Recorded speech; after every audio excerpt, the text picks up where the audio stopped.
السلام عليكم ورحمة الله وبركاته. الحمد لله رب العالمين والصلاة والسلام على أشرف الأنبياء محمد المرسلين وعلى آله وصحبه ومن تبعهم بإحسان إلى يوم الدين. فأعوذ بالله من الشيطان الرجيم. بسم الله الرحمن الرحيم. يا أيها الذين آمنوا اتقوا الله حق تقاته ولا تموتن إلا وأنتم مسلمون. அன்பிற்கினிய எனது அருமை இஸ்லாமிய சகோதரர்களே, சகோதரிகளே, பெரியோர்களே, தாய்மார்களே, அல்லாஹுவின் மாபெரும் கிருபையினால் உலகை வென்ற மார்க்கம் இஸ்லாம் என்கிற தலைப்பில் சிறப்பானதொரு மாலை நேர மகளிர் மாநாடு இங்கே நடைபெற்றுக் கொண்டிருக்கிறது. எதை இழந்தாலும் ஈமானை இழக்க மாட்டோம் என்கிற உணர்ச்சி பூர்வமான உரையில் இவ்வளவு நேரம் திளைத்திருந்தோம். இஸ்லாமிய மார்க்கத்திற்கு எதிராக சமீப காலமாக அல்லாஹுவின் எதிரிகளால் கட்டவிழ்த்து விடப்படக்கூடிய சதிகளின், சூழ்ச்சிகளின் நேர்முக பின்விளைவுகளை பார்ப்பதனால் யதார்த்தமாக உள்ளத்தில் ஏற்படக்கூடிய ஒரு ஆதங்கம் இவ்வளவு நேரம் இங்கே வெளிப்பட்டது.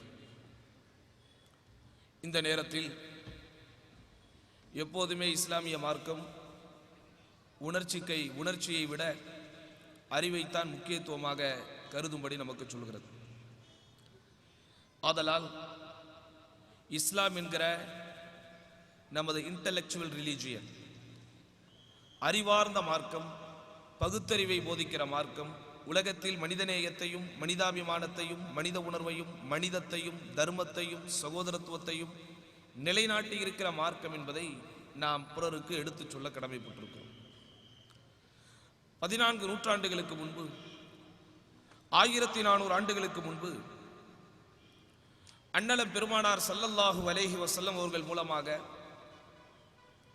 இந்த தீனுல் இஸ்லாத்தை அல்லாஹ் ரப்புல் ஆலமீன் திருக்குர்ஆன் என்கிற அவனுடைய வேத வஹியை வைத்து மார்க்கத்தை உருவாக்கிய நேரத்தில், மீண்டும் புனரமைத்த நேரத்தில், இந்த உலகம் 4 வகையான மாபெரும் நாகரிகங்களை கொண்டிருந்தது. ஒன்று பண்டைய இந்திய நாகரிகம், இன்னொன்று ரோம பாரசீக நாகரிகம், இன்னொன்று கிரேக்க நாகரிகம், அதற்கடுத்து பண்டைய அரபு நாகரிகம். இந்த 4 நாகரிகங்களுமே பெருவாரியான மக்கள் தொகையை கையில் வைத்து அன்றைய நேரத்தில் ஆளுக்கு ஒரு பகுதியாக நாடுகளின் எல்லைகளை பிரித்து வைத்து அவரவர்கள் சார்ந்திருக்கிற கொள்கைகளை, கோட்பாடுகளை, சம்பிரதாயங்களை அடிப்படையாக வைத்து தங்களுடைய ஆட்சிகளை நடத்தி கொண்டு வந்தவர்கள். இதில் பண்டைய இந்தியாவின் கலாச்சாரம் எப்படி இருந்தது? வர்ணாசிரம கொள்கையை மையமாக வைத்து உலகத்தை சிருஷ்டித்தவர் பிரம்மா என்கிற நம்பிக்கையில் பிரம்மனின் தலையில் இருந்து வந்தவர்கள் இவர்கள், நெஞ்சு பகுதியில் இருந்து வந்தவர்கள் இவர்கள் என்று 4 விதமாக மக்களை வர்ணத்தின் அடிப்படையில் பிரித்தார்கள். இதில் பிரம்மாவின் தலையில் இருந்து வந்தவர்கள் மட்டும்தான் உயர்குலத்தவர்கள், பிரஹ்மணியர்கள். மற்றவர்கள் எல்லோரும் அந்த பிரஹ்மணியர்களுக்கு சாஷ்டாங்கம் செய்வதற்கும் சேவைகள் செய்வதற்குமே பிறந்தவர்கள் என்று தங்கள் அல்லாத எல்லோரையும் அடிமைப்படுத்தினார்கள். பாரசீகத்தை சார்ந்தவர்கள், நாங்களெல்லாம் அகாசிரா என்கிற பாரம்பரியத்தை கொண்டவர்கள், எங்களுடைய உடலில் ஓடுவது கடவுளின் ரத்தம், நாங்கள் தான் சிறந்தவர்கள், எங்கள் அல்லாத எல்லோரும் தாழ்ந்தவர்கள் என்று சொன்னார்கள். ரோமர்களோ, நாங்கள் கடவுளால் இந்த உலகத்தில் சிருஷ்டித்து அனுப்பப்பட்டவர்கள், நாங்கள் மட்டும்தான் கடவுளுக்கு விருப்பமானவர்கள், எங்கள் அல்லாத எல்லோரும் அடிமைகள் என்று பிரகடனப்படுத்தினார்கள். கிரேக்கர்கள், இந்த உலகத்தில் எல்லோரும் மதங்களை மையமாக வைத்து மூட பழக்க வழக்கங்களை மையமாக வைத்தே வாழ்ந்து கொண்டிருப்பவர்கள், நாங்கள் மட்டும்தான் தத்துவத்தை அடிப்படையாக வைத்து இந்த உலகத்தில் சிந்தனை புரட்சியை செய்தவர்கள், ஆதலால் நாங்கள் யூனானியர்கள், எங்கள் அல்லாத எல்லோருமே பார்பரியர்கள் என்று சொன்னார்கள். அரபுகள் நாங்கள் மொழியால் மேம்பட்டவர்கள், எங்களுடைய மொழிதான் உலகத்தில் எல்லா மொழியை விட சிறந்தது, அதனால் நஹ்னுல் அரப், நாங்கள் அரபு ரத்தம் ஓடுகிற மக்கள், எங்கள் அல்லாத எல்லோரும் அஜம், குறையுள்ளவர்கள் என்று சொன்னார்கள். யூதர்கள் கிறிஸ்தவர்கள் நஹ்னு அப்னாஉல்லாஹி வ அஹிப்பாவுஹு, நாங்கள் எல்லாம் இறைவனின் வாரிசுகள், இறைவனின் நேசர்கள், எங்கள் அல்லாத எல்லோரும் உம்மிகள், குறையுடையவர்கள் என்று சொன்னார்கள்.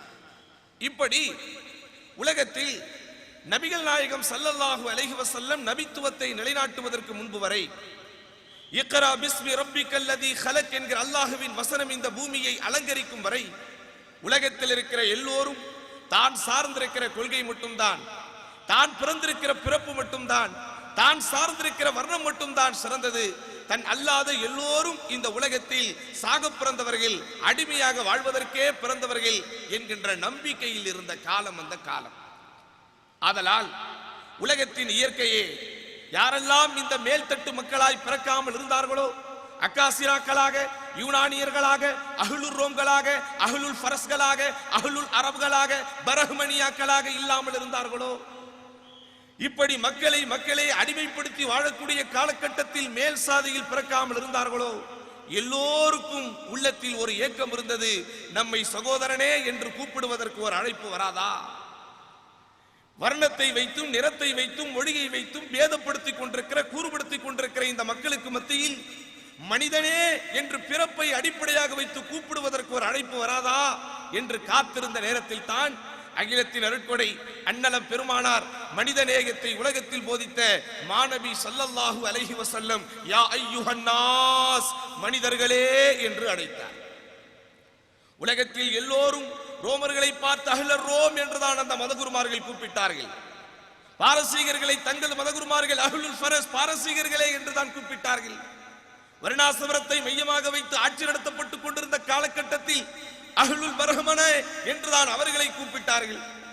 ஆனால் நபிகள் நாயகம் ஸல்லல்லாஹு அலைஹி வஸல்லம் அவர்கள் மட்டும்தான் தம்முடைய மக்களை கூப்பிடும் போது யா அஹ்லல் அரப், அரபுகளே என்று கூப்பிடவில்லை, மொழியில் உயர்ந்தவர்களே என்று கூப்பிடவில்லை, கடவுளின் வாரிசுகளே என்று கூப்பிடவில்லை, உயர் ஜாதியில் பிறந்தவர்களே என்று கூப்பிடவில்லை, மேலான வர்ணத்திலே பிறந்தவர்களே என்று கூப்பிடவில்லை, அய்யுஹன் நாஸ், மனிதர்களே என்று கூப்பிட்டார்.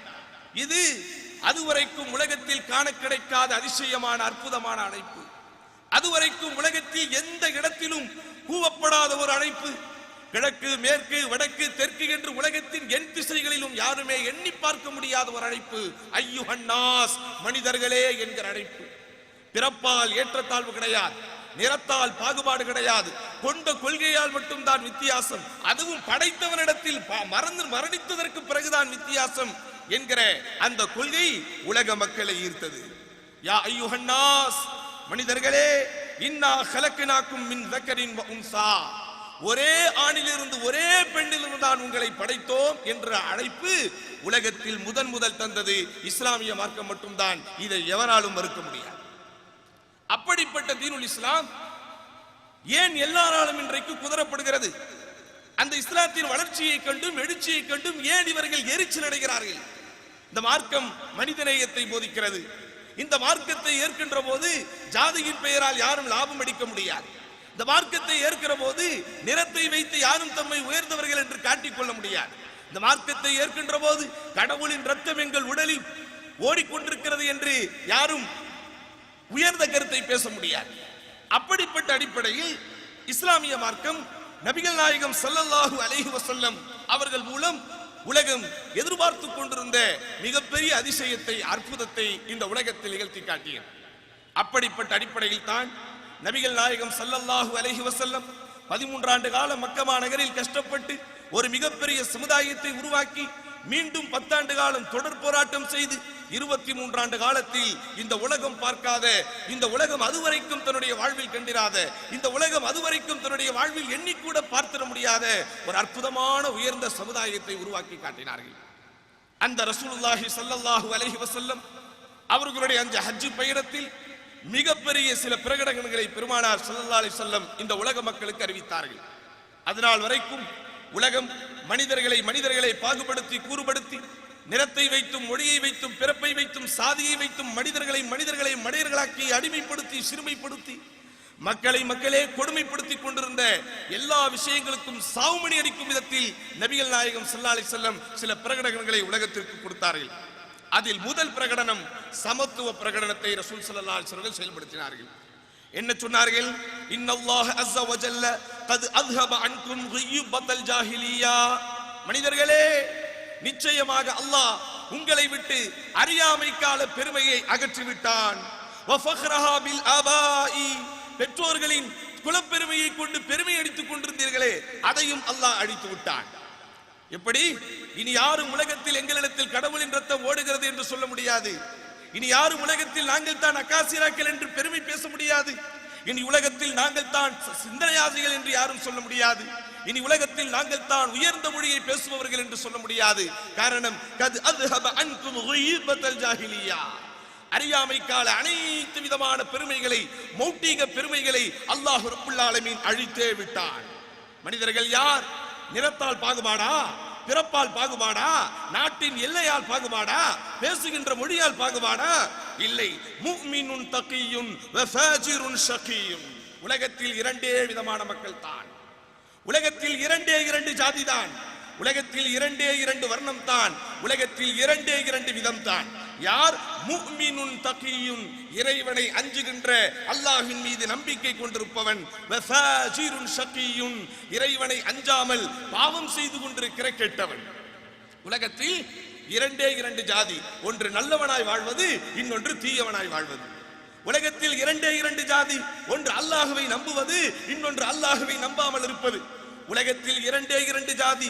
உலகத்தில் உண்மையாக பேசுவது, உலகத்தில் பொய்யாக வாழ்வது என்று மனிதர்களுடைய செயல்பாடுகளை மையமாக வைத்து, மனிதர்கள் கொண்டிருக்கிற கொள்கைகளை மையமாக வைத்து, மனிதர்களிடத்தில் இருக்கிற பண்பாடுகளை மையமாக வைத்து, மனிதர்கள் தங்கள் வாழ்வில் நடந்து கொள்ளக்கூடிய முறைகளை மையமாக வைத்து மனிதர்களை பிரித்தார்கள் பெருமானார் ஸல்லல்லாஹு அலைஹி வஸல்லம்.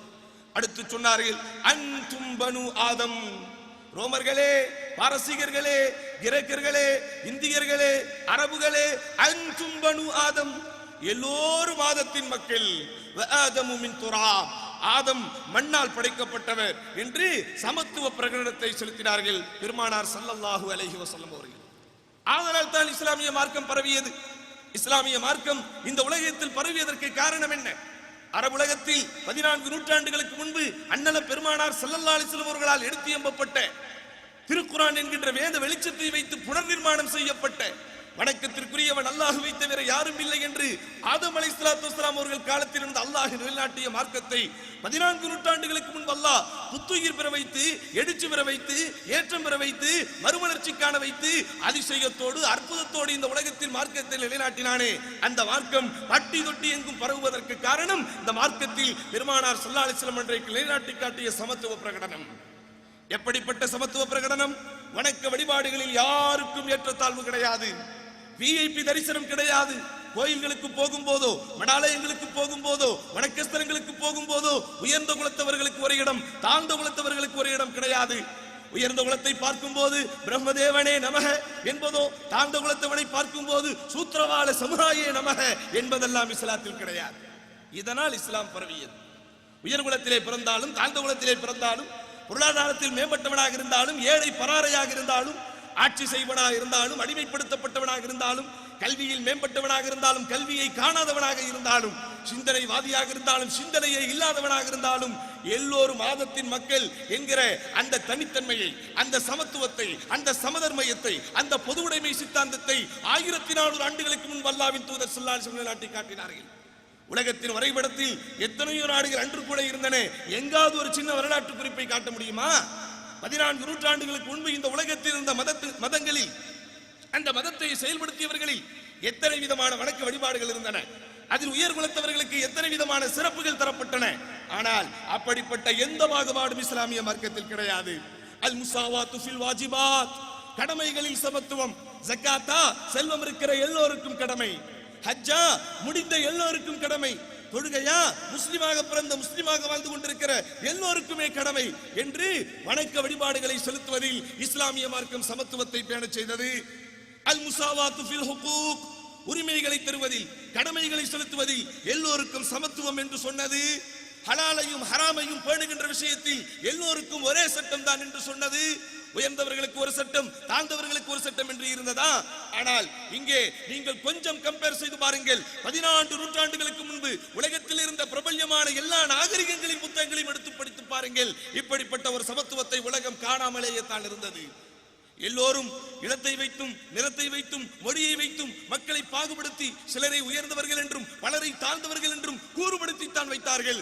ஆனால் இஸ்லாமிய மார்க்கம் மட்டும்தான் சமத்துவமாக உலகத்தை ஒரே இடத்தில் வைத்தது. அன்பிற்கினிய சகோதரர்களே, அன்பிற்கினிய சகோதரர்களே, ரோமாபுரியின் வரலாறை நீங்கள் படித்து பார்த்தால் அங்கே ரோமர்கள் மட்டும்தான் இருப்பார்கள். ரோமர் அல்லாதவன் ஒருவன் குடியேறினால் அந்த ரோமர் மக்களுக்கு அடிமைகளாகத்தான் அவன் இருப்பான். பாரசீகத்தில் பாரசீக குலத்திலே பிறந்தவன் மட்டும் தான் இருக்க முடியும். அகாசிராக்கள் மட்டும் தான் இருக்க முடியும். அகாசிரா அல்லாத ஒருவன் உள்ளே போனால் அவன் ஒன்று மடிவான், இல்லையே அடிமையாக இருப்பான். கிரேக்கர்கள் தங்களை தவிர யாருக்கும் தங்களுடைய மண்ணில் இடமே இல்லை என்று பகிரங்கமாக சொன்னார்கள். பிரஹ்மணியர்கள் தாங்கள் தான் கடவுளுடைய வாரிசு, தாங்கள் தான் தலையில் இருந்து வந்தவர்கள், எங்கள் அல்லாத எல்லோரும் அடிமைகள் என்று சொன்னார்கள். எல்லா நாடுகளிலும் எல்லா தேசத்திலும் அவர்கள் மொழி பேசுபவர்கள் மட்டும்தான் வாழக்கூடிய சூழ்நிலை இருந்தது. அவர்கள் நிறத்தில் உள்ளவர்கள் மட்டும்தான் இருக்கக்கூடிய சூழ்நிலை இருந்தது. ஆனால் அகிலத்தின் அருட்கொடை அண்ணல் பெருமானார் முஹம்மதே முஸ்தபா ரசூலுல்லாஹி ஸல்லல்லாஹு அலைஹி வஸல்லம் மதீனாவிற்கு போனதற்கு பிறகுதான் அந்த மதீனத்து மண்ணு பல்சமய மக்களை ஒரே இடத்தில் பார்த்தது. அல்லாஹ்வை நம்பிக்கை கொண்டிருந்த முஸ்லிம்கள் ஒரே இடத்தில் இருந்தார்கள். ஈசா நபியை வணங்கக்கூடிய கிறிஸ்தவர்கள் ஒரே இடத்தில் இருந்தார்கள். உசைர் இப்னுல்லாஹ், அல்லாஹ்வின் மகன் உசைர் என்கிற கொள்கையில் இருந்த யூதர்கள் ஒரே இடத்தில் இருந்தார்கள். பாரசீகரில் இருந்து இடம்பெயர்ந்து வந்தவர்கள் இருந்தார்கள். ரோமாபுரியை பூர்வீகமாக கொண்ட சுகை போன்றவர்கள் வந்தார்கள். கிராமப்புறத்தவர்கள் ஒரே இடத்தில் இருந்தார்கள். நெருப்பை வணங்கக்கூடியவர்கள் ஒரே இடத்தில் இருந்தார்கள். இப்படி 14 நூற்றாண்டுகளுக்கு முன்பு எந்த மதத்தில் பிறந்தாலும், எந்த கொள்கையை கொண்டிருந்தாலும், எந்த நிறத்தை பேசுபவர்கள், எந்த நிறத்தை கொண்டவர்களாக இருந்தாலும் ஒரே இடத்தில் வாழ முடியும் என்கிற சமத்துவத்தை உலகத்தில் உருவாக்கி கொடுத்தது இஸ்லாம். அதனால இஸ்லாமிய மார்க்கம் பரவியது. இப்படி ஒரு சமத்துவ பிரகடனத்தை நபிகள் நாயகம் ஸல்லல்லாஹு அலைஹி வஸல்லம் செய்தனால் இஸ்லாமிய மார்க்கம் பரவியது. ஆனால் இஸ்லாம் அல்லாத எல்லா இடங்களிலும் எப்படிப்பட்ட சூழ்நிலை? யாருக்கும் எந்த விதமான உரிமையும் கிடையாது. வசதி உள்ளவர்கள் வசதி இல்லாதவர்களை அடிக்கக்கூடியவர்களாக இருந்தார்கள். ஆயுதங்களை வைத்துக் கொண்டிருந்தவர்கள் தங்களுக்கு அடிமைப்படக்கூடியவர்களாகத்தான் எல்லாரையும் மாற்றினார்கள். அன்பிற்கினிய சகோதரர்களே, உலக வரலாற்றில் போர்க்களங்கள் என்பது புதிதல்ல. நபிகள் நாயகம் ஸல்லல்லாஹு அலைஹி வஸல்லம் காலத்தில் மட்டும் போர்க்களங்கள் நடக்கவில்லை. பெருமானார் ஸல்லல்லாஹு அலைஹி வஸல்லம் நபியாக பிறப்பதற்கு முன்பே உலகத்தில் போர்க்களங்கள் நடைபெற்றுக் கொண்டுதான் இருந்தன. ரசூலுல்லாஹ்வுடைய காலத்திற்கு பிறகும் நிறைய போர்க்களங்கள் நடக்கத்தான் செய்தன. ஆனால் எல்லா போர்க்களங்களுடைய காரணங்களை நீங்கள் ஆராய்ந்து பார்த்தால், எல்லையை பிடிப்பதற்காக, அந்த நாட்டு இளவரசியை மணப்பதற்காக, அந்த நாட்டின் ஆயுத வளத்தை கொள்ளையடிப்பதற்காக, அந்த நாட்டின் கனிம வளங்களை திருடுவதற்காக, தங்களுடைய கொள்கையை அவர்கள் மீது திணிப்பதற்காக, அந்த நாட்டின் மன்னனுக்கும் தனக்கும் எல்லை ரீதியான பிரச்சனை இருப்பதற்காகத்தான் போர்க்களங்கள் நடந்தன. அது எந்த நாட்டின் போர்க்களமாக இருந்தாலும் சரி. அந்நிய சக்திகள், ஆதிக்க சக்திகள் ஏகாதிபத்தியத்தை கொள்கையாக கொண்டு ஏழை நாடுகளை எல்லாம் தங்களுடைய வளத்திற்குள் கொண்டு வந்து தாங்கள் தான் இந்த உலகத்தின் ராஜாக்கள், தாங்கள் தான் இந்த உலகத்தின் தலை சிறந்த மன்னர்கள் என்பதை நிரூபிப்பதற்காகத்தான் போர்க்களங்கள் நடந்தன. ஆனால் படைத்த இறைவனை வணங்க வேண்டும் என்கின்ற ஒரே காரணத்திற்காக போர்க்களம் நடந்தது இஸ்லாமிய மார்க்கத்தில் மட்டும்தான். ஒரு நாட்டின் பெண்ணை மணமுடிப்பதற்காகவோ, ஒரு நாட்டின் இயற்கை வளங்களை கொள்ளையடிப்பதற்காகவோ, ஒரு நாட்டின் கனிம வளங்களை காவு வாங்குவதற்காகவோ, ஒரு நாட்டின் எல்லைகளோடு தங்களுடைய எல்லைகளை விரிவுபடுத்துவதற்காகவோ இஸ்லாமிய மார்க்கத்தில் போர் இல்லை. ஆனால் மற்ற எல்லோரும் இப்படிப்பட்ட உலக ஆதாயங்களுக்காக, உலக லாபங்களுக்காகத்தான் எல்லோரும் போர்க்களங்களை நடத்தி கொண்டிருந்தார்கள். எந்த அளவிற்கு என்று சொன்னால், 1400 ஆண்டுகளுக்கு முன்பு எப்படிப்பட்ட சமத்துவத்தை இஸ்லாம் தந்ததோ அந்த சமத்துவம், அந்த சமதர்மம், அந்த பொது உடைமை, அந்த ஒரே சட்டம், அந்த ஒரே கொள்கை, எல்லோருக்கும் நியாயம், சட்டத்தின் முன் அனைவரும் சமம் என்பதெல்லாம் முஸ்லிம்கள் வாழக்கூடிய பகுதிகள் எல்லாம் எங்கேயுமே இருந்ததில்லை சகோதரர்களே. இன்றைக்கெல்லாம் ஐக்கிய நாடுகள் சபை என்று மிகவும் ஆச்சரியத்தோடு படித்துக் கொண்டிருக்கிறோம். யுனைடெட் நேஷன் ஆர்கனைசேஷன் என்பதை என்னவோ உலகத்தில் எந்த நாடுகளில் எந்த பிரச்சனை வந்தாலும் பஞ்சாயத்து பண்ணக்கூடிய பொது தலைவர் என்று பேசிக் கொண்டிருக்கிறோமே. அவர்கள் உருவானதற்கு காரணம் என்ன? அவர்கள் உருவானதற்கு காரணம் என்ன? வெள்ளை ஏகாதிபத்திய சிந்தனை கொண்டவர்கள் எல்லா நாடுகளையும் அடிமைப்படுத்த வேண்டும் என்கிற சித்தாந்தத்தை அவர்கள் கையில் எடுத்து தங்கள் அல்லாத எல்லோரையும் அடிமைப்படுத்தி பார்க்க வேண்டும் என்பதில் தீராத ஆசை கொண்டவர்கள் மேல் வர்க்கத்துக்காரர்கள் எல்லாம் கீழ் வர்க்கத்துக்காரர்களை கொடுமைப்படுத்திக் கொண்டிருந்த அந்த கொடுமைகளின் ஒரு எல்லையாகத்தான் அந்த கொடுமைகளின் ஒரு முடிவாகத்தான் இனி யாரும் கொடுமைப்படுத்தப்படக்கூடாது, ஏழை நாடுகள் யாரும் இன்றைக்கு பாதிக்கப்படக்கூடாது, பணக்கார நாடுகளின் ஒரு கைப்பாவைகளாக அடிமைகளாக ஏழை நாடுகள் மாறிவிடக்கூடாது என்றெல்லாம் வெளிப்படையாக உள்ள நடக்குதோ இல்லையோ, உள்ளே இப்படிப்பட்ட காரணங்களுக்காக அந்த தீர்மானங்கள் இருக்கிறதோ இல்லையோ, ஆனால் வெளிப்படையாக இப்படி சொல்லித்தான் ஐக்கிய நாடுகள் சபைகள் உலகத்திலே உருவாக்கப்பட்டன. அப்படி உருவாக்கப்பட்டதற்கு பிறகுதான் உலகத்தில் மனிதர்களுக்கு தனி மனித சுதந்திரம் என்று வந்தது. தனி மனித சுதந்திரம் என்றால் என்ன தெரியுமா? இன்றைக்கு ஒரு சில வார்த்தைகளுக்கு அர்த்தமே தெரியாமல் மீடியாக்கள் முழங்கிக் கொண்டிருக்கிறது. பேச்சுரிமை என்று சொல்லுவார்கள், ஆனால் பேச்சுரிமைக்கு டெபினேஷன் அவர்களுக்கு தெரியாது. தனி மனித சுதந்திரம் என்று சொல்லுவார்கள், அந்த தனி மனித சுதந்திரம் என்றால் என்னவென்று சொல்ல மாட்டார்கள். இந்தியாவின் இறையாண்மை என்று சொல்லுவார்கள், இறையாண்மை என்கிற வார்த்தைக்கு அர்த்தம் என்னவென்று சொல்ல மாட்டார்கள். சமத்துவம் என்பார்கள், சமதர்மம் என்பார்கள், டெமோக்ரசி என்பார்கள், ஜனநாயகம் என்பார்கள். அட ஜனநாயகம் என்றால் என்னவென்று சொல்ல மாட்டார்கள். அதே மாதிரி ஐக்கிய நாடுகள் சபை உருவாக்கப்பட்டதற்கு பிறகு 1948ஆம் ஆண்டு டிசம்பர் மாதம் தான் உலக மக்கள், உலக நாடுகள் அனைவருக்கும் ஒரு தீர்ப்பாயம் வெளியே வருகிறது. என்ன தீர்ப்பாயம்? இது அகில உலக மக்களுக்கு உண்டான பொதுவான சட்டமாக ஐக்கிய நாடுகள் சபை தீர்மானிக்கிறது. என்ன சட்டத்தை தீர்மானிக்கிறது? அதாவது உலகத்தில் எந்த நாட்டில் யார் பிறந்திருந்தாலும், எந்த நாட்டில் யார் வாழ்ந்து கொண்டிருந்தாலும் அவர்களுடைய தனிப்பட்ட விவகாரங்களில் யாரும் தலையிடக்கூடாது. என்னது தனிப்பட்ட விவகாரம்? அவர்களுடைய குடும்ப விவகாரங்களிலோ, அவன் வசிக்கக்கூடிய வீட்டிலேயோ, அவன் எழுதக்கூடிய பரிமாறிக்கொள்ளக்கூடிய கடிதங்களிலேயோ அதிகாரப்பூர்வமாக சட்டத்தின் தேவை என்கின்ற ஒரு நிலை வராமல் யாரும் தலையிடக்கூடாது. ஒவ்வொரு தனி மனிதனுக்கும் சுதந்திரம் வேண்டும் என்கின்ற அந்த சிந்தனை இந்த உலகம் ஐக்கிய நாடுகள் சபை மூலமாக பார்த்தது 1948ஆம் ஆண்டுதான். ஆனால் இஸ்லாம் இன்றைக்கு பார்த்தது ஒரு தனி மனிதன் விஷயத்தில் தலையிடக்கூடாது என்பதை இஸ்லாம் இன்றைக்கு சொன்னது. யாராக இருந்தாலும், ஒரு சாதாரண ஏழையாக இருந்தாலும், ஒரு பஞ்சை பராரையாக இருந்தாலும், காசு பணம் இல்லாதவனாக இருந்தாலும் அவனுக்கும் தனி மனித சுதந்திரம் இருக்கிறது. அவன் தனி விஷயங்களில் தலையிடக்கூடாது என்பதை 1400 ஆண்டுகளுக்கு முன்பே அல்லாஹ் சொன்னான். எப்படி சொன்னான்? யா அய்யுஹல்லதீன ஆமனூ, ஈமான் கொண்டவர்களே, லா தத்குலூ புயூத்தன் கைர புயூத்திக்கும், உங்கள் அல்லாத வேறு இல்லங்களில் அனுமதியின்றி நீங்கள் பிரவேசிக்காதீர்கள். இவன் இன்னைக்கு சொல்றா தனி மனிதனுடைய விஷயத்தில் தலையிடக்கூடாது, தனி மனிதனின் இல்லத்தில் அனுமதியின்றி நுழையக்கூடாது, தனி மனிதனின் தகவல் தொடர்பு சாதனங்களை பரிசோதிக்க கூடாது.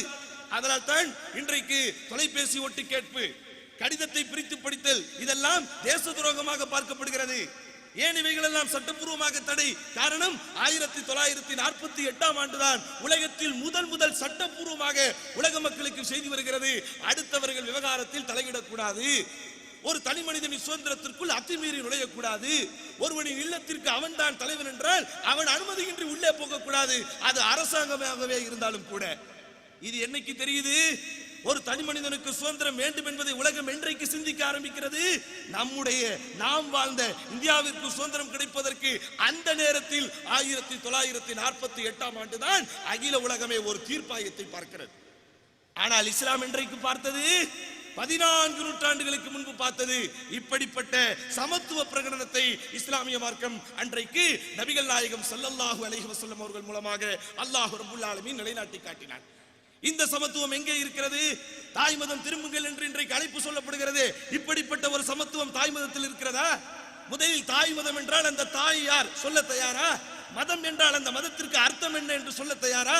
ஒரு குறிப்பிட்ட மதத்தை, குறிப்பாக இந்து மதத்தை தாய் மதம் என்று சொன்னால் அந்த இந்து மதம் எப்போது உருவானது சொல்ல தயாரா?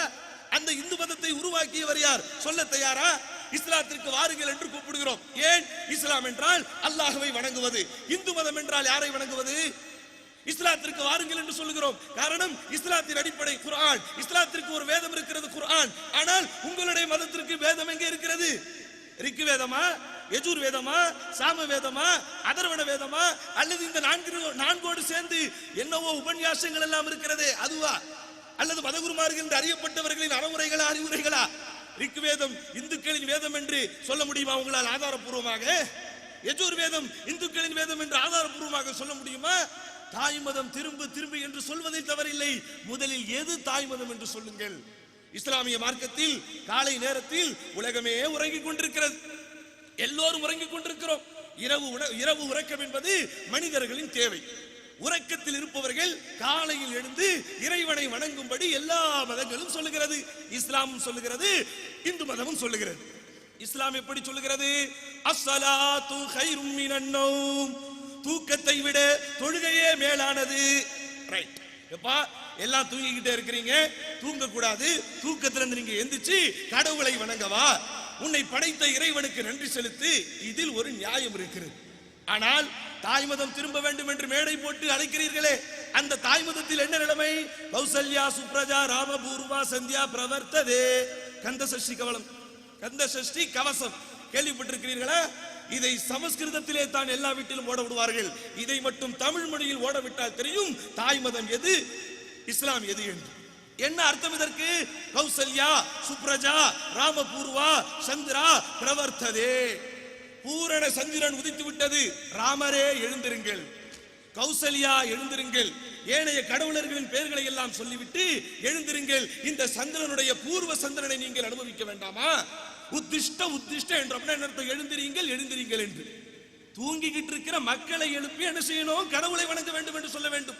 ஆனால் எந்த மதத்திற்கு இன்றைக்கு அழைக்க வேண்டும் என்று நீங்கள் எல்லா விதமான ஆயுதங்களையும் கையில் எடுத்திருக்கிறீர்களோ, அருமை சகோதரர்களே, கவலையோடு சிந்தித்து பாருங்கள். உறங்கிக் கொண்டிருக்கிற மனிதனை எழுப்பி கடவுளை வணங்க சொல்ல வேண்டுமா, அல்லது உறங்கிக் கொண்டிருக்கிற கடவுளர்களை எழுப்பி மனிதர்களை பாருங்கள் என்று சொல்ல வேண்டுமா? இப்படி ஒவ்வொரு விஷயத்தையும் நீங்கள் எடுத்து பாருங்கள், ஒவ்வொரு விஷயத்தையும் நீங்கள் ஆராய்ச்சி செய்து பாருங்கள். நாளைக்கு ஒருவன் ஒரு மதத்திலிருந்து இஸ்லாத்திற்கு வந்து விடுகிறான், தெளிவாக சொல்லிவிடலாம், நாளையிலிருந்து உன்னுடைய கொள்கை இஸ்லாம், நாளையிலிருந்து நீ வணங்க போவது அல்லாஹ், நாளையிலிருந்து நீ தொடப்போவது இந்த தொழுகை தான். ஆனால் ஒருவன் இந்த மதத்திற்கு வர வேண்டும் என்றால் எந்த கடவுளை கும்பிட வேண்டும்? அந்த கடவுளை கும்பிடுவதற்கு அவனுக்கு அனுமதி இருக்கிறதா? எந்த வர்க்கத்தில் அவன் இணைய வேண்டும்? எந்த வர்ணத்தில் அவன் இணைய வேண்டும்? இப்படிப்பட்ட இன்டலெக்சுவல் கொஸ்டின்களுக்கு பதிலே இல்லை சகோதரர்களே. அதனால் இஸ்லாமிய மார்க்கம் எல்லா விதமான அறிவுபூர்வமான விஷயங்களை உள்ளடக்கியிருக்கிறது. இஸ்லாமிய மார்க்கத்தில் மட்டும்தான் சமத்துவம் இருக்கிறது, இஸ்லாமிய மார்க்கத்தில் மட்டும்தான் சமதர்மம் இருக்கிறது, இஸ்லாமிய மார்க்கத்தில் மட்டும்தான் பொதுவுடைமை சித்தாந்தம் இருக்கிறது, இஸ்லாமிய மார்க்கத்தில் மட்டும்தான் சட்டத்திற்கு முன் அனைவரும் சமம் என்பது ஏட்டிலும் எழுத்திலும் இருக்கிறது. அடுத்து என்ன? நபிகள் நாயகம் ஸல்லல்லாஹு அலைஹி வஸல்லம் அதே பிரகடனத்தில் சொன்னார்கள், இன்ன திமாஅக்கும் வ அம்வாலக்கும் ஹராமுன் அலைக்கும் கஹுர்மதி யௌமிக்கும் ஹாதா ஃபீ ஷஹரிக்கும் ஹாதா ஃபீ பலதிக்கும் ஹாதா. இந்த நாட்டின் புனிதத்தை போல், இந்த மண்ணின் புனிதத்தை போல், இந்த மாதத்தின் புனிதத்தை போல், இந்த நாளின் புனிதத்தை போல் உங்களின் பொருளாதாரம், உங்களில் ஒருவர் இன்னொருவருடைய பொருளாதாரத்தை பாதுகாப்பது உங்கள் மீது புனிதம், உங்களில் ஒருவர் இன்னொருடைய உயிரை பாதுகாப்பது புனிதம். மனிதநேயத்திற்கு பெருமானார் ஸல்லல்லாஹு அலைஹி வஸல்லம் சமத்துவ பிரகடனத்தின் போது மாபெரும் அழைப்பை விடுத்தார்கள். அதனால் தான் இஸ்லாமிய மார்க்கத்தில் உயிருக்கு அவ்வளவு பெரிய மதிப்பு. ஒருவர் அநியாயமாக ஒரு உயிரை கொலை செய்து விட்டால் உலகத்தில் இருக்கிற எல்லாரையும் கொன்றதற்கு சமம் என்று சொல்லுகிறது இஸ்லாம். இப்படி ஒரு வசனத்தை ஏழைய வேதனைகளில் இருந்து காட்ட முடியுமா? ஒருவனை வாழ வைத்தால் உலகத்தில் உள்ள அனைவரையும் வாழ வைத்ததற்கு சமம் என்று சொல்லுகிறது திருக்குர்ஆன். இதற்கு இணையாக ஒரு வேத வசனத்தை உலகத்தில் யாராவது காட்ட முடியுமா? அப்ப இப்படிப்பட்ட அடிப்படையில் நபிகள் நாயகம் ஸல்லல்லாஹு அலைஹி வஸல்லம் தங்களுடைய அந்த இறுதி பிரமாணத்தில், இறுதி உரையில் அல்லாஹ்வின் தூதர் அகிலத்தின் அருட்கொடை சமத்துவ பிரகடனத்தை முதலில் செலுத்துகிறார்கள். அடுத்து என்னது? மூட ஒழிப்பு பிரகடனம். எப்படிப்பட்ட மூட ஒழிப்பு பிரகடனம்? ரசூலுல்லாஹ் சொன்னார்கள், அலா அறிந்து கொள்ளுங்கள், குல்லு ஷைஇம் மின் அம்ரில் ஜாஹிலிய்யா தஹ்த கதமி மௌது. அறியாமை கால மூட பழக்க வழக்கங்கள் அனைத்தும் என் காலுக்கு கீழ். இப்படி இருக்கிறதா வேறு மதத்தில்? வீட்டை விட்டு வெளியே போனால், வாசல் கதவில் தலை தட்டி விட்டால் வாசல் வந்து முட்டியது என்று சொல்லுகிறீர்கள். வீட்டை விட்டு வெளியே போகும்போது இடையில் குறுக்கிலே ஒரு பூனை சென்று விட்டால் பூனை குறுக்கில் வந்தால் சகுனம் என்று சொல்லுகிறீர்கள். பாதையில் நடந்து செல்லும் போது வெள்ளை சீலை அணிந்து கொண்டு ஒரு விதவை பெண் வந்து விட்டால் ஆஹா இன்றைக்கு சகுனம் சரியில்லை என்று சொல்லுகிறீர்கள். உடனே சொல்லும் போது போகிறவர் எங்கே போகிறீர் என்று கேட்டால் போகும்போதே எங்கன்னு கேட்டுட்டே இனி காரியம் விளங்காது என்று சொல்லுகிறீர்கள். இது சமத்துவமா? இது அறிவுபூர்வமா? இஸ்லாமிய மார்க்கத்தில் எப்படி இருக்கிறது? நபிகள் நாயகம் சொன்னார்கள், லா ஹாமச்ச வலா பூமச்ச வலா த்வைர. இஸ்லாத்தில் துர்ச்சகுணம் இல்லை, இஸ்லாத்தில் பறவை சகுனம் இல்லை, இஸ்லாத்தில் ஆந்தை சகுனம் இல்லை, ஆந்தை கத்துவதற்கு முன் வாழ்க்கைக்கும் சம்பந்தம் இல்லை என்று சொன்னார்கள். பறவை பறப்பதற்கும் பறவை சத்தமிடுவதற்கும் முன் வாழ்க்கைக்கும் சம்பந்தம் இல்லை என்று சொன்னார்கள். நல்ல நேரம் கெட்ட நேரம் எதுவுமே இஸ்லாத்தில் இல்லை என்று சொன்னார்கள். காலமே இறைவனா இருக்கும் போது அந்த அனைத்து காலமும் இறைவனால் தான் நிர்வகிக்கப்படுகிறது. இதில் ராகு காலம், இதில் நல்ல காலம், இதில் கெட்ட காலம் இல்லை என்று சொல்லுகிறது. இப்படி உங்கள் மார்க்கத்தில் இருந்தால் கூப்பிடுங்கள். இப்படிப்பட்ட அடிப்படைகள் நீங்கள் சொல்லிக் கொண்டிருக்கக்கூடிய கொள்கைகள் இருந்தால் கூப்பிடுங்கள். இஸ்லாத்தில் என்ன இருக்கிறது? சகுனம் இல்லை, மூட பழக்க வழக்கம் இல்லை, இஸ்லாமிய மார்க்கத்தில் அறிவுக்கு ஒவ்வாத கருத்துக்கள் இல்லை, இஸ்லாமிய மார்க்கத்தில் பகுத்தறிவுக்கு ஏற்படாத விஷயங்கள் எதுவுமே இல்லை. மார்க்கம் அறிவுபூர்வமாக இருக்கிறது. நபிகள் நாயகம் ஸல்லல்லாஹு அலைஹி வஸல்லம் சொன்ன அத்தனை விஷயங்களையும் கொள்கை பூர்வமாக இருக்கிறது. நபிகள் நாயகம் ஸல்லல்லாஹு அலைஹி வஸல்லம் சொன்ன அத்தனை விஷயங்களும் மிகவும் ஆதாரபூர்வமாக இருக்கிறது. அதனால் அகிலத்தின் அருட்கொடை அண்ணலம் பெருமானார் அந்த மாபெரும் சந்திப்பின் போது, அந்த மாபெரும் உலக ஒருமைப்பாட்டின் இலக்கணத்தின் போது பகிரங்கமாக சொன்னார்கள், இன்றைக்கு அறியாமை கால பழக்க வழக்கங்கள் அனைத்தையும் என் காலுக்கு கீழே போட்டு புதைக்கிறேன். புதைத்தார்கள் நபிகள் நாயகம் ஸல்லல்லாஹு அலைஹி வஸல்லம். எதையெல்லாம் புதைத்தார்கள்? பிறந்தது பெண் குழந்தை என்று தெரிந்துவிட்டால் உயிரோடு புதைத்தார்களே அந்த காரியத்தை புதைத்தார்கள் ரசூல் ஸல்லல்லாஹு அலைஹி வஸல்லம் அவர்கள். நான் குறைஷி குலத்திலே பிறந்தவன், நான் கத்ஃபான் குலத்திலே பிறந்தவன், நான் கினானாவில் பிறந்தவன், நான் மஹ்சூமியாவில் பிறந்தவன் என்று தங்களுடைய குலப்பெருமையை பேசினார்களே அந்த பெருமையை புதைத்தார்கள் ரசூல் ஸல்லல்லாஹு அலைஹி வஸல்லம் அவர்கள். திமாஉல் ஜாஹிலியா, அறியாமைக்கால கொலையின் பழைக்குப்பழி என்கிற அந்த மோசமான சித்தாந்தத்தை கொளுத்தினார்கள். தெரியுமா திமாவுல் ஜாஹிலியா என்றால் என்னவென்று? 3 தலைமுறைகளுக்கு முன்பு, 4 தலைமுறைகளுக்கு முன்பு இரு வேறு கபீலாக்களுக்கு மத்தியில், இரு வேறு வர்க்கத்தினர்களுக்கு மத்தியில் சண்டை ஆரம்பித்திருந்தால் அன்றைக்கு ஆரம்பிக்கப்பட்ட சண்டையை முடிவுக்கு கொண்டு வராமல் 3 தலைமுறையானாலும் பரம்பரையாக சண்டைகளை போட்டுக் கொண்டிருந்தார்களே அதை அல்லாஹ்வின் தூதர் ஸல்லல்லாஹு அலைஹி வஸல்லம் ஒழித்தார்கள்.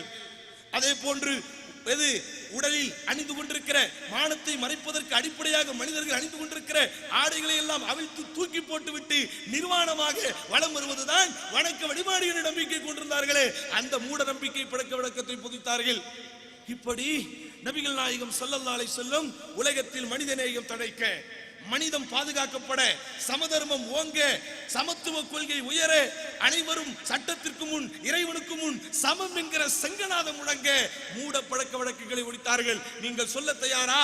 மேடை போட்டு சொல்ல தயாரா எங்கள் மதத்தில் மூட பழக்க வழக்கங்கள் இல்லை என்று? உங்களால் சொல்ல முடியுமா?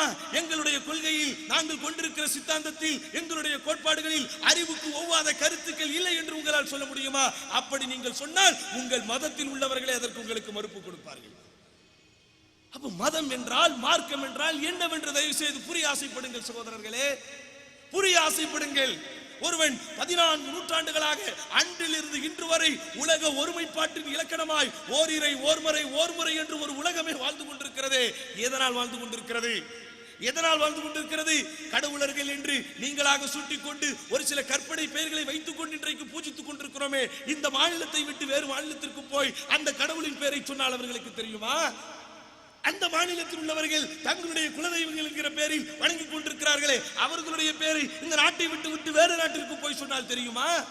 இஸ்லாம் என்று உலகத்தின் எந்த மூலைக்கு வேண்டுமானாலும் போய் சொல்லி பாருங்கள், அங்கே தெரியும். அல்லாஹ் என்று உலகத்தின் எந்த மூலை முடுக்கிற்கு வேண்டுமானாலும் போய் சொல்லி பாருங்கள், யார் என்று தெரியும். குர்ஆன் என்று உலகத்தில் எங்கு வேண்டுமானாலும் சொல்லி பாருங்கள், அது முஸ்லிம்களின் புனித வேதம் என்று எல்லோருக்கும் புரியும். யோசியுங்கள் சகோதரர்களே, யோசியுங்கள். தாய் மதம் திரும்ப என்று ஆட்சி இருப்பதனால் சொல்லுவது பெரிதல்ல. முதலில் அந்த தாய் மதம் எது என்று நீங்கள் கண்டுபிடித்து சொல்லுங்கள். அந்த தாய் யார் என்பதை முதலில் கண்டுபிடியுங்கள்.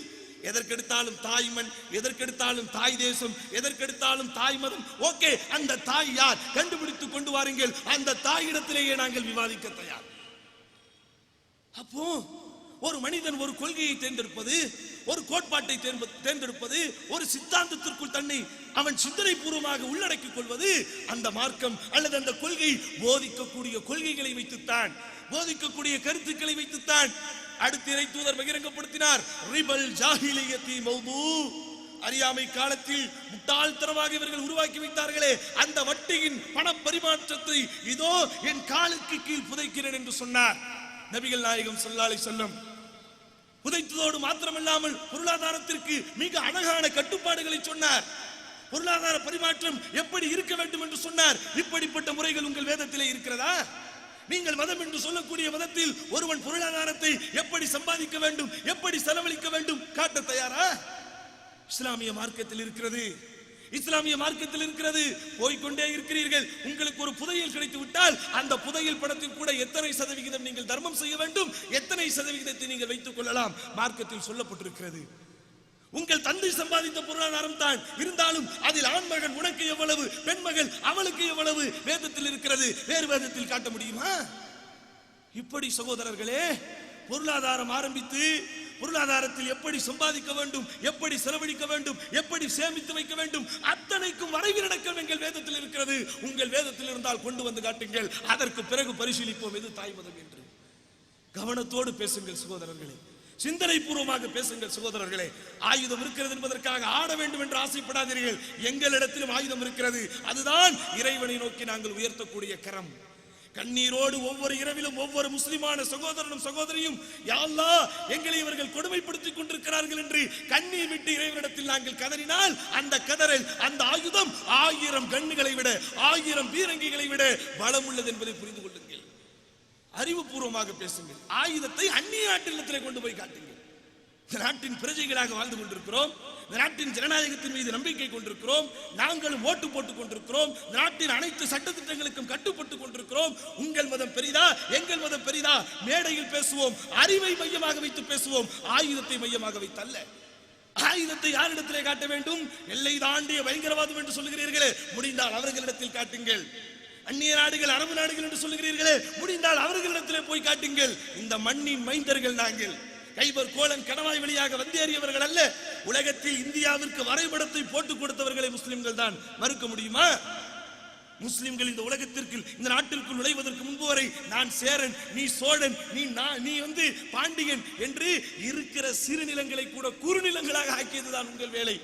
ஆனால் எங்களுடைய முன்னோர்கள் வந்தார்கள், வறண்ட பிரதேசத்தை பாலைவனத்தை சோலைவனமாக ஆக்கினார்கள், வனத்திற்கு வழியை உண்டாக்கி விட்டு போனார்கள், சேதாரத்தோடு இருந்த நாட்டிற்கு ஆதாரத்தை கொடுத்தார்கள். பங்களாதேஷ், பாகிஸ்தான், ஸ்ரீலங்கா என்று எல்லா நாடுகளையும் ஒன்றாக இணைத்து அகண்ட பாரதத்தை உருவாக்கி விட்டு போனார்கள். ஆனால் இன்றைக்கு சொல்லுகிறீர்கள் இந்த பாரதமே எங்களுக்கு என்று.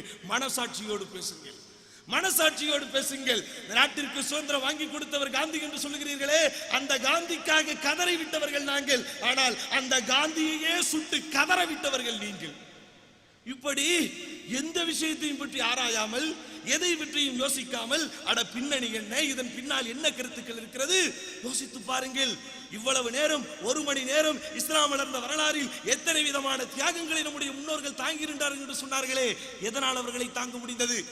இந்து மதத்தை நியாயப்படுத்த அல்லது ஏனைய மதத்தை நியாயப்படுத்த, அந்த கொள்கைகளை நியாயப்படுத்த இப்படிப்பட்ட தியாகங்கள், அர்ப்பணிப்புகள் நடந்ததாக ஆதாரம் காட்ட முடியுமா? யோசித்து பாருங்கள் சகோதரர்களே. அதற்கடுத்து இறை தூதர் சொன்னார், ஃபத்தகுல்லாஹ ஃபின்னிஸா, பெண்கள் விஷயத்தில் அல்லாஹ்வை பயப்படுங்கள் என்று பெண் உரிமை பிரகடனத்தை கொடுத்தார். பெண் உரிமை உலகத்திற்கு எப்போது வந்தது? பெண்களுக்கு உயிர் இருக்கிறதா, உணர்வு இருக்கிறதா என்று சிந்தித்துக் கொண்டிருந்த காலம் அந்த காலம். அருமை சகோதரர்களே, இஸ்லாத்திற்கு முன்பு, குறிப்பாக 1400 ஆண்டுகளுக்கு முன்பு உலகத்தில் உள்ள போர் மரபுகளை கொஞ்சம் படித்து பாருங்கள். ஒரு தேசம் இன்னொரு தேசத்தோடு போருக்கு போகிறது என்றால் முதலில் அவர்கள் என்ன செய்வார்கள் தெரியுமா? தோல்வி தனக்கு வருகிறது என்று நினைத்து விட்டாலே, அந்த நாடு நம்மை அடிமைப்படுத்த போகிறது என்கிற பயம் அவர்களுக்கு கொஞ்சம் வந்து விட்டாலே, முதலில் அவர்கள் செய்வது தங்கள் குல பெண்களை தாங்களே கொன்று குவித்து விடுவார்கள் சகோதரர்களே. காரணம், அந்த பெண்ணை பிடிப்பதற்காகத்தான் அவர்கள் நம்முடைய எல்லைக்கு வருகிறார் என்பது அவர்களுடைய சித்தாந்தம். இந்த பெண்ணை பாதுகாப்பதற்குத்தான் நாம் இவ்வளவு பாடுபடுகிறோம் என்று சொல்லி சொந்த குலப்பெண்களையே கொல்வதுதான் இந்த உலகத்தின் போர் மரபாக இருந்தது. இஸ்லாமிய மார்க்கம் வந்ததற்கு பிறகுதான், நபிகள் நாயகம் ஸல்லல்லாஹு அலைஹி வஸல்லம் பெண்ணுரிமை பிரகடனத்தை தந்ததற்கு பிறகுதான் பெண்கள் புத்துணர்ச்சி பெற்றார்கள், பெண்களுக்கு வாழ்வுரிமை கிடைத்தது. ஏன்? இதே நாட்டில், இதே தேசத்தில் ஒரு கணவன் இறந்து விட்டால் அந்த இறந்த கணவன் எரிந்து கொண்டிருக்கக்கூடிய அதே அந்த தீ பிரம்பில் மனைவி உடன்கட்டை ஏறக்கூடிய அந்த சதி என்கிற சிட்டம் இருந்ததா இல்லையா? அப்போ இந்த அடக்குமுறைகள் தாங்க முடியாமல், ஒடுக்குமுறைகள் தாங்க முடியாமல், பிரம்மதேவனே மனக, நீங்கள் எல்லாம் பிரம்மாவின் வாரிசுகள், சூத்திரவாளே சமுதாய நமக, நீங்கள் எல்லாம் தீண்டத்தகாரர்கள் என்று பாதிக்கப்பட்டான், கூறு போடப்பட்டான், வேறுபடுத்தப்பட்டான். சொந்த நாட்டிலேயே 2ஆம் தர குடிமக்களை விட கேவலமாக நடத்தப்பட்டான். எப்படி வைத்திருந்த இந்த தேசத்தின் பெண்களை மேலாடை அணிவதற்கு கூட அதிகாரம் இல்லாதவர்கள், ஆனால் நாங்களோ மேலிருந்து கீழ் வரை அத்தனையும் அணிவதற்கு அதிகாரம் கொடுத்து வைத்திருக்கிறோம். கம்பேர் செய்து பாருங்கள் சகோதரர்களே. கம்ப்யூட்டர் யுகத்தில் கொஞ்சம் கம்பேர் செய்து பாருங்கள், கொஞ்சம் ஒத்துழைத்து பாருங்கள். இதுவா அதுவா என்று கொஞ்சம் உங்களுக்குள்ளேயே விவாதித்து பாருங்கள். தேசத்திற்கு நல்லது மெட்ரோ ரயிலா, மோனோ ரயிலா, விவாதிக்கிறோமா இல்லையா? காலையில் டீ போடுவதற்கு வேண்டுவது ஆரோக்கியா பாலா ஆவின் பாலா யோசிக்கிறோமா இல்லையா? அதே போன்று யோசிங்கள். உலகத்தில் ஒரு மதம் இஸ்லாம் சரியா, இஸ்லாம் அல்லாதது சரியா? இஸ்லாம் சரி என்றால் ஏன், இஸ்லாம் அல்லாதது சரியா என்றால் ஏன் சொல்லுங்கள். 10 ரூபாய் கொடுத்து கடையில் டீ குடிப்பதற்கு இந்த கடைக்கு போகணுமா அந்த கடைக்கு போகணுமா என்று 1000 முறை யோசிக்கிறோமே, அதே போன்று யோசியுங்கள் சகோதரர்களே. இஸ்லாம் சிந்தனைக்கு வழி கொடுக்கிறது. இஸ்லாம் அறிவைத்தான் ஆயுதம் என்று சொல்கிறது, ஆயுதத்தை அறிவு என்று சொல்லவில்லை. இஸ்லாமிய மார்க்கம் அறிவுக்குத்தான் முக்கியத்துவம் கொடுக்கிறது. ஆனால் நபிகள் நாயகம் ஸல்லல்லாஹு அலைஹி வஸல்லம் எப்படிப்பட்ட அடிப்படையில் பெண்களை உருவாக்கினார்கள்? நபிகள் நாயகம் ஸல்லல்லாஹு அலைஹி வஸல்லம் அவர்கள் பெண்ணுரிமை பிரகடனத்தை செலுத்திய போதுதான் உலகமே ஒரு வித்தியாசமான குரலை செவிமடுத்தியது. உலகமே ஒரு வித்தியாசமான அழைப்பை கேட்டது. அதுவரைக்கும் பெண்கள் போக பொருளாக பார்க்கப்பட்டார்கள். அதுவரைக்கும் பெண்கள் நாசத்திற்குரிய காரணகர்த்தங்களாக பார்க்கப்பட்டார்கள். வேதத்தை ஒரு பெண் படித்து விட்டால் அவள் காதில் ஈயத்தை ஊத்துங்கள் என்று சொல்லப்பட்டிருக்கிறதா இல்லையா? கோயிலுக்குள் ஒரு பெண் நுழைந்து விட்டால் அந்த கோயிலே தீண்டப்படுத்தப்பட்டு விட்டது என்று வேதத்தில் சொல்லப்பட்டிருக்கிறதா இல்லையா? கொஞ்சம் மனசாட்சியோடு யோசியுங்கள். இவைகளை எல்லாம் சொல்லுவது ஒரு குறிப்பிட்ட சிலரை அவமதிக்க வேண்டும் என்றோ, மேடை கெடுத்து விட்டது என்பதற்காக வீரவசனம் பேசுவதற்கு என்று நினைத்து விடாதீர்கள். இவைகள் எல்லாம் உண்மை. இதில் ஒரு சின்ன வார்த்தையை கூட யாரும் மறுக்க முடியாது. ஆனால் இஸ்லாமிய மார்க்கம் நபிகள் நாயகம் ஸல்லல்லாஹு அலைஹி வஸல்லம் மூலம் பெண்ணுரிமை பிரகடனத்தை தந்தபோது என்ன சொன்னது? ஃபஸ்தஜாப லஹும் ரப்புஹும் அன்னீ லா உதீஉ அமல ஆமிலின் மின்கும் மின் ذكரின் அவ் உன்சா. உங்களில் ஆணோ பெண்ணோ யார் என்ன நற்காரியங்களை செய்தாலும் இறைவன் அவர்களுக்கு பதில் கொடுப்பான். இறைவன் அதை வீணாக்கி விட மாட்டான். பஅதுகும் மின் பஅத் சொன்னார்கள் இறை தூதர் ஸல்லல்லாஹு அலைஹி வஸல்லம். இறைவனுடைய வேத வசனத்தை இறை தூதர் சொன்னார்கள். பெண்ணுரிமை பிரகடனத்தின் போது பஅதுகும் மின் பஅத், ஆணாக இருந்தாலும் பெண்ணின் வயிற்றில் வருபவன் தானே, ஆணாக இருந்தாலும் பெண்ணாக இருந்தாலும் நீங்கள் அனைவரும் சிலரில் இருந்து வந்த சிலர் தான் என்று நபிகள் நாயகம் ஸல்லல்லாஹு அலைஹி வஸல்லம் பெண்ணுரிமை பிரகடனத்தை செலுத்திய போதுதான் இந்த உலகமே கொஞ்சம் நிதானமாக யோசித்து பார்த்தது. இன்றைக்கெல்லாம் மேலை நாட்டில் பெண்களுக்கு அதிகம் சுதந்திரம் கிடைத்து விட்டது என்று ஆச்சரியத்தோடு பார்த்துக் கொண்டிருக்கிறோம். இந்தியாவில் கூட இத்தனை சதவீத விழுக்காடு பெண்களுக்கு தர வேண்டும் அல்லது தந்து கொண்டிருக்கிறார்கள். இது சரியா தவறா என்றெல்லாம் விவாதத்தை பார்த்துக் கொண்டிருக்கிறோம். சட்டமன்றங்களிலும் நாடாளுமன்றங்களிலும் இந்த பிற அதிகார வர்க்கத்திலும் பெண்கள் இருப்பதை ஆச்சரியத்தோடு பார்க்கிறோமே. என்ன இது அந்தந்த பெண்களுக்கு அந்தந்த மதத்தினால் கிடைத்த சலுகையா? மேடை போட்டு சொல்ல தயாரா? எப்படி கிடைத்தது இந்த பெண்களுக்கு சலுகைகள்? காலம் காலமாக ஆண்டுகளாக அந்த பெண்கள் மானபங்கப்படுத்தப்பட்டார்கள், மானத்தை இழக்க வைக்கப்பட்டார்கள், மேலாடை அணிவதற்கு கூட அனுமதி மறுக்கப்பட்டார்கள். ஆண்களின் வக்கிர புத்திற்கு என்றைக்கும் இரையானார்கள். பல பேர் பாதிக்கப்பட்டு, பல பேர் நொந்து, பல பேர் கற்பிழந்து, பல பேர் மானத்தை இழந்து, அதில் சில பேர் வீறு கொண்டு அவர்களோடு சண்டையிட்டு போராடி பெற்ற சுதந்திரம் தான் இந்த சுதந்திரம். அது யாராக இருந்தாலும் சரி.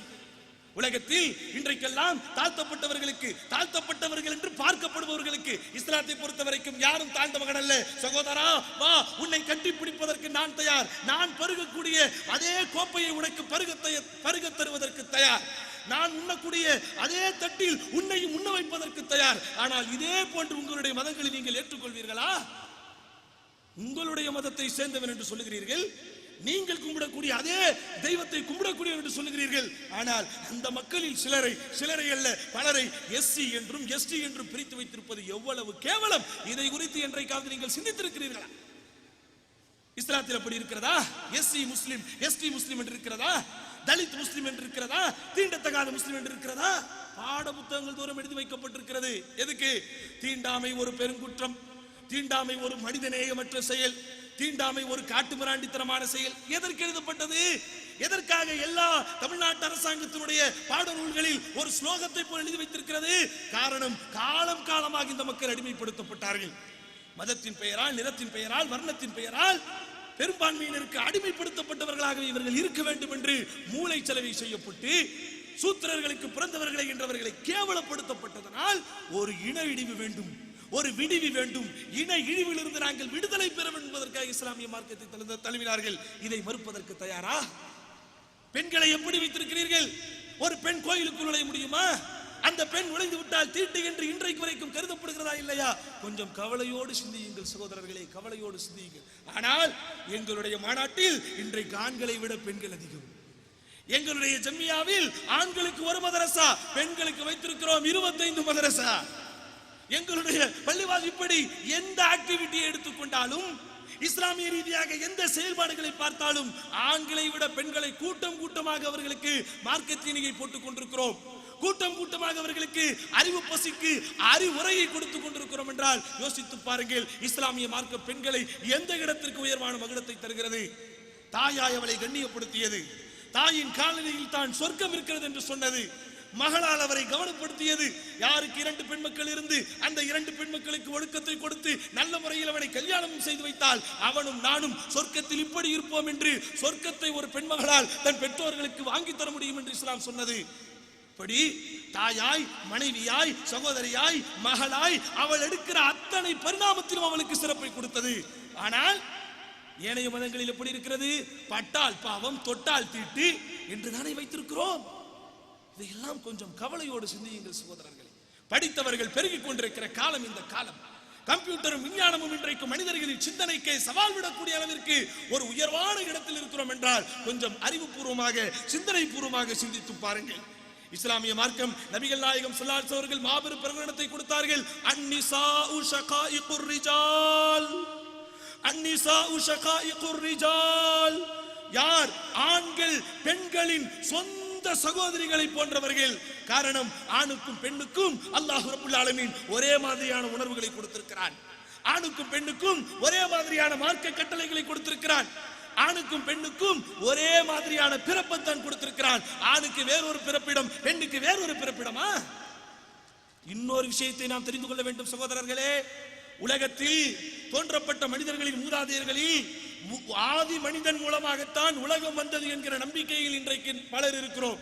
யூதர்களாகட்டும், கிறிஸ்தவர்களாகட்டும், முஸ்லிம்களாகிய நாம் ஆகட்டும், எல்லோருமே ஒரு விஷயத்தில் தெளிவாக இருக்கிறோம். எது?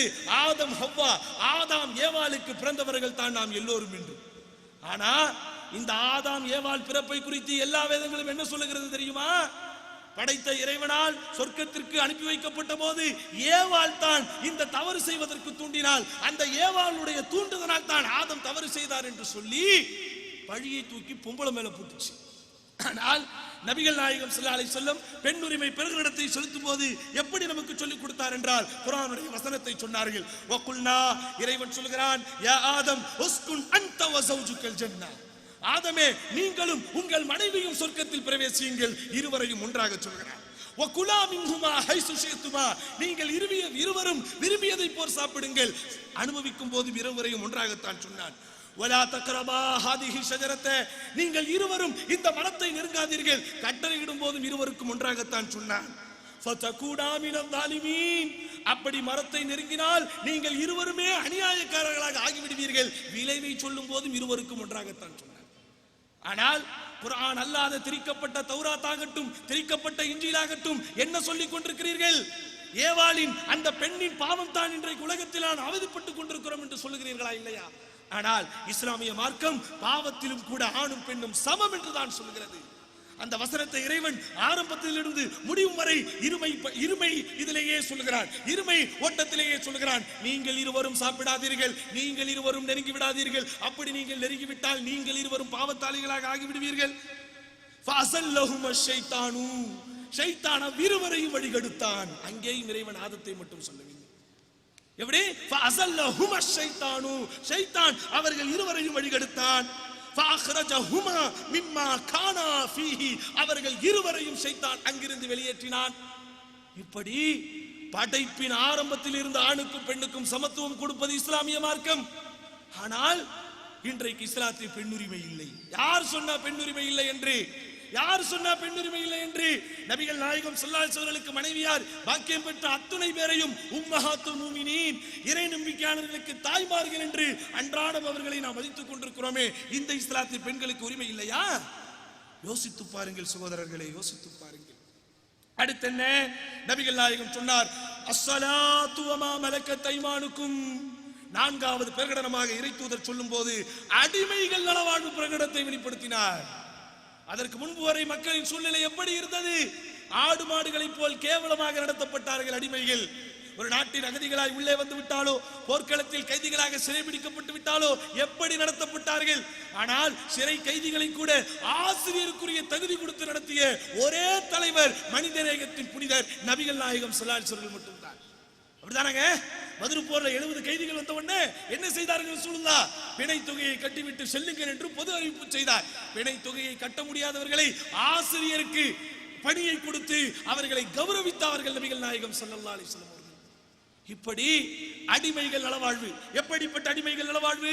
அடிமைகள் என்றாலே ஆடுகளை விட, மாடுகளை விட, ஒட்டகங்களை விட கேவலமாக நடத்தப்பட்டவர்களுக்கு மத்தியில் இறை தூதர் ஒரு மாபெரும் பிரகடனத்தை கொடுத்தார்.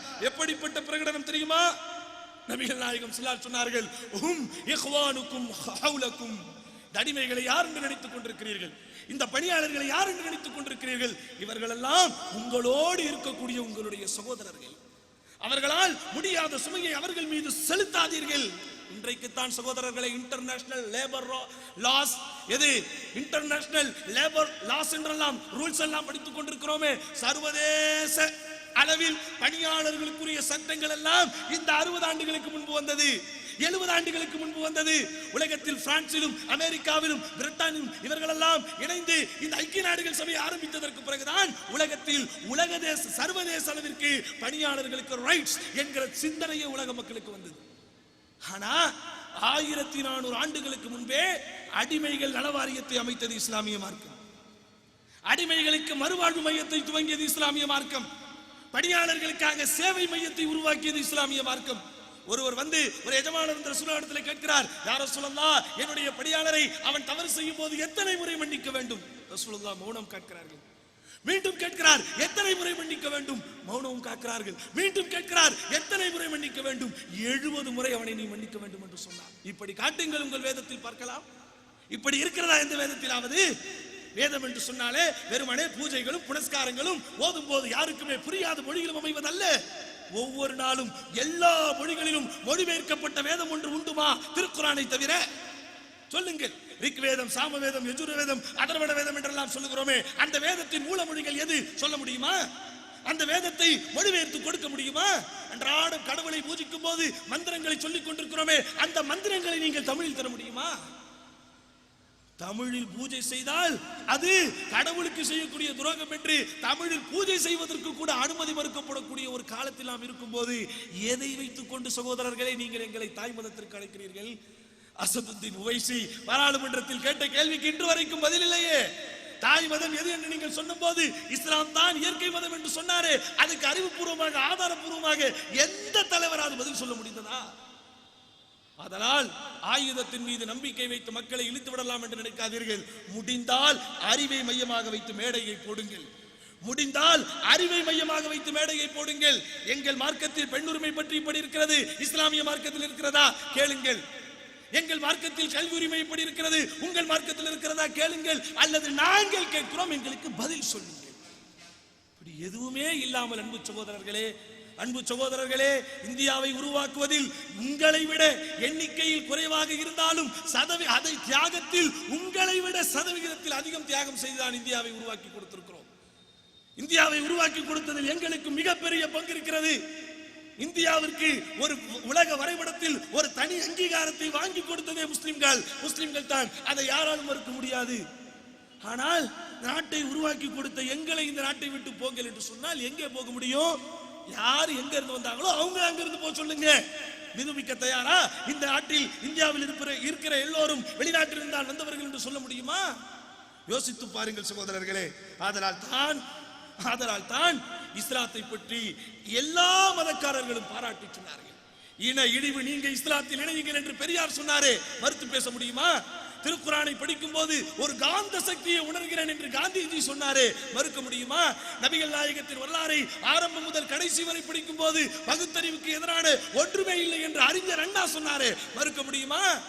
இன்றைக்கு மிகப்பெரிய விருதுக்கு ஆளாக்கப்படக்கூடியவராக இன்றைக்கு எல்கே அத்வானியை சொல்லிக் கொண்டிருக்கிறீர்களே, அதே எல்கே அத்வானி இந்தியாவில் உமரின் ஆட்சியை கொண்டு வந்தால் தான் விபச்சாரத்தை ஒழிக்க முடியும் என்று சொன்னாரே, அதை மறுக்க முடியுமா? இப்படி செல்லுகிற எல்லா இடங்களிலும் மொழியை வளர்த்து தேசத்தை காத்து பாதுகாப்பை கொடுத்து கலாச்சாரத்தை கொடுத்து பண்பாட்டை கொடுத்து ஒழுக்கத்தை கொடுத்தவர்கள். ஆனால் நாட்டிற்கு வந்தேறியவர்கள் அறிமுகப்படுத்தியதெல்லாம் சோம குடிபானங்களைத்தான். உலகத்தில் சோம குடிபானங்களை அறிமுகப்படுத்தியது யார்? உலகத்தில் விபச்சார தொழிலை அறிமுகப்படுத்தியது யார்? இவைகள் எல்லாவற்றையும் படித்து பார்த்து எது சரியான மதம், எது மனிதநேயத்தை போதிக்கக்கூடிய மதம் என்பதை நீங்கள் சிந்தித்தால் மாணவியின் மனிதநேய பிரகடனத்தில் இருக்கக்கூடிய வலிமைகளை புரிந்து கொள்ளலாம்.